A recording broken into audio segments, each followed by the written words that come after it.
magandang hapon.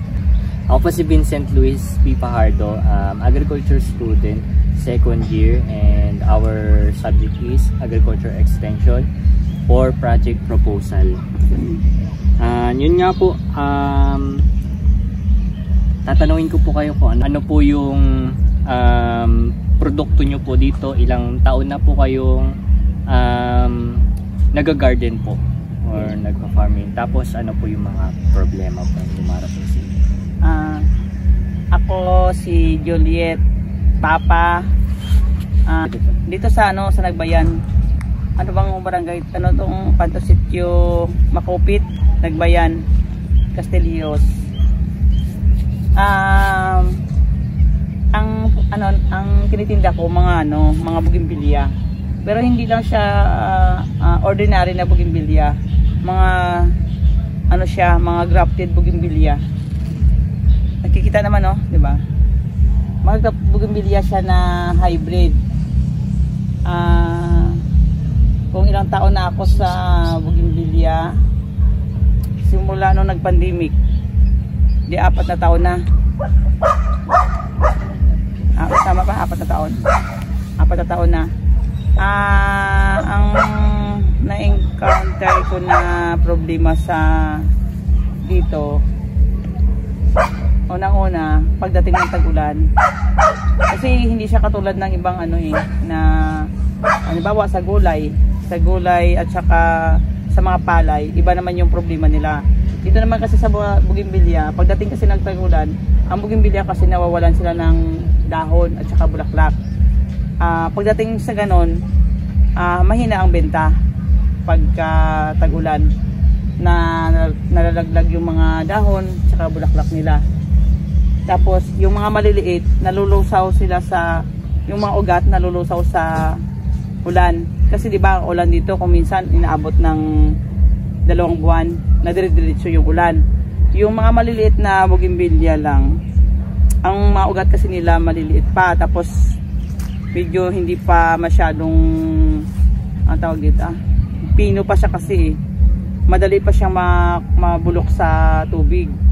Kailangan may greenhouse kung gusto mo marami kayong maliliit. Yun ang problema na isa din sa tao din. Kailangan yung tao dito mahilig sa halaman, kasi kung hindi, wala. Kung minsan napapabayaan, hindi nadidiligan. Ano po sa mga fertilizer ganun, or ano pa po yung mga problema na nagkakaroon po ba ng borer ganun? Hindi, wala naman ako na sa bougainvillea, pero pagdating kasi ng tag-ulan lang, nagkakaroon sila ng yun ang isang yung dahon, nagkakaroon siya ng para siyang nasusunog, black spot. Oo, yun ang pinaka-problema ko.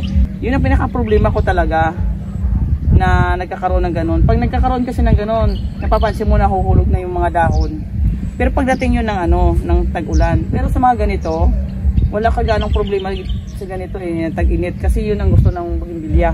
Sa fertilizer lang naman, pagka maliliit sila, ginagamitan ko sila ng ammonium sulfate. Oo, dun sa maliliit pa, yung hindi ko pa sila pabulaklakin para mas green ang dahon, di ba? Tapos pinuputulan ko ng talbos para mas lalo silang yumabong. Tapos pag oras na lang gusto ko na sila pabulaklakin, lalagyan ko na sila ng complete fertilizer. Kung minsan nangunguha kami ng panang kalabaw, manure, tapos hinahalo. Namin pinipit para ihalo sa ipa, saka sa bulok na ipa. Yun yung doon sa mga maliliit na bougainvillea. Sa malalaki naman, kailangan lang talaga siya. Pagkatulad nito, malalaki na ganito, pagdating ng tag-ulan, kailangan yung mga paso malalaki ang butas, kasi para mabilis yung pagdi-drain ng tubig. Kasi pag na-stuck ang tubig, mabubulok siya.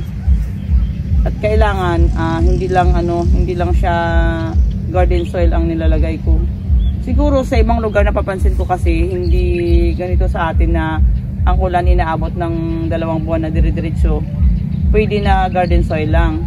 Pero dito kasi napapansin ko kailangan lagyan siya ng ano ng buhangin tsaka yung pinagsalandrahan ng buhangin para mabilis ang pagbaba ng tubig. Kasi kung garden soil lang kasi ang lalagay ko, kung minsan tumitigas tapos yung mahina ang paglabas ng tubig. Kaya pag ganyan, mabilis ang pagbaba. Yun. Basta ako, ang pinaka problema ko talaga pagdating ng tag-ulan. Kailangan mayroon kang greenhouse. Tapos kailangan sa bougainvillea naman, kailangan pagdating na ng magtatag-ulan na siya, mayroong bagyo, kailangan kung ganyan kahahaba yung mga sanga niya, kailangan mo magputol. Kasi grafted siya. Pag grafted, alam naman na dinudugtong na siya, tapos mabibigat yung mga bulaklak niya, madaling sa hangin. Masasama siya. Oo, masasama siya. Yun ang ng bougainvillea. Yung sa patubig, yung paggantong summer po, napoproblema po ba kayo? Hindi. Yun sa po, sa pag-summer, may mga problema rin po ba kayo nakakaharap po? Ganito? Opo, ganitong panahon.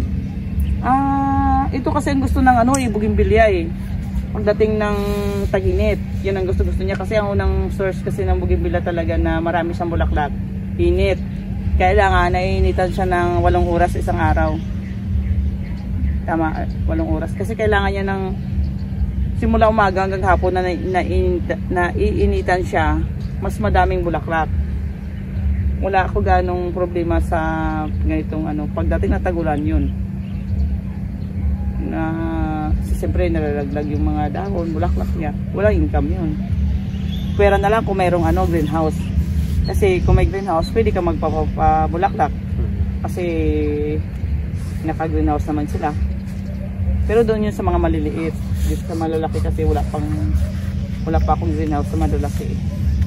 Pero sa gastusin po sa mga sa daily gastusin, hindi po ba kayo na po sa mga gas galon po, sa diesel?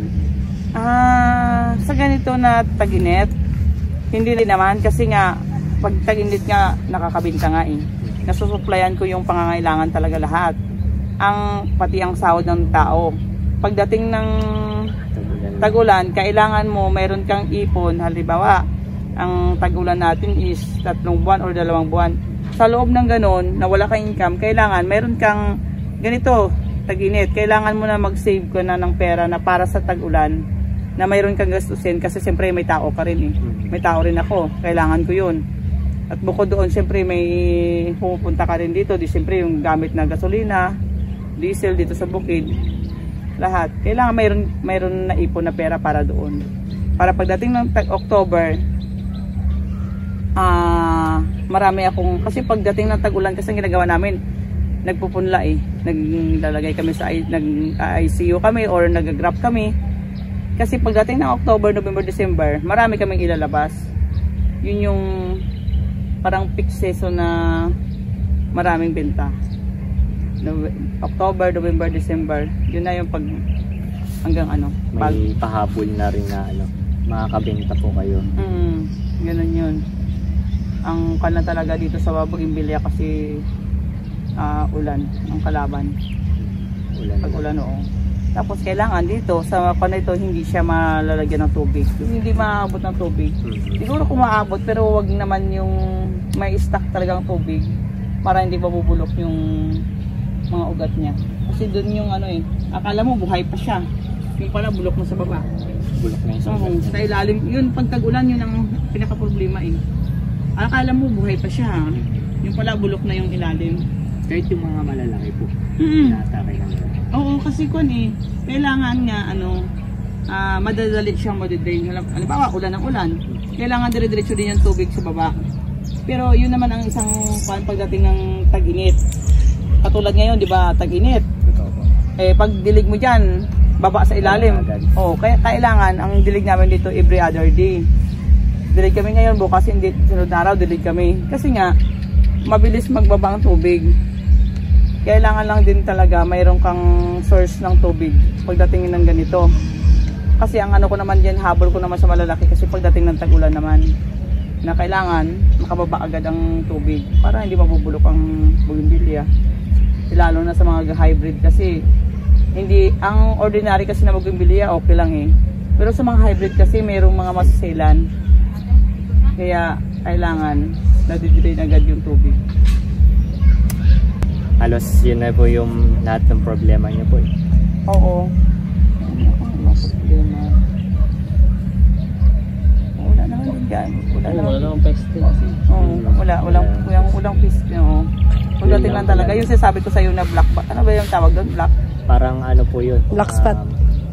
Black spot siya pero ang cause nun is parang pungus eh. Pungus po yung ano nun. Matagal ko na yun pinag-iisipan.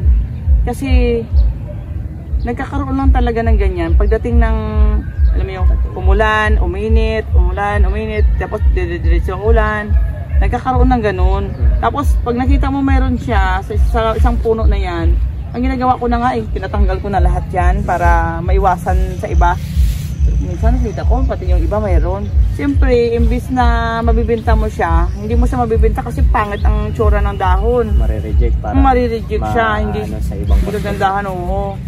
Kaya noon, pinaproblema ko yan. Ang ano lang kasi sa akin, hindi ako nag-i-spray. Nag-i-spray ng pang ano, di ba? Kasi, di ba alam mo naman si, di ba hikain siya, tapos, di ba bahing ng bahing. Wala namang mag-i-spray sa amin, kaya hindi ako nag-i-spray.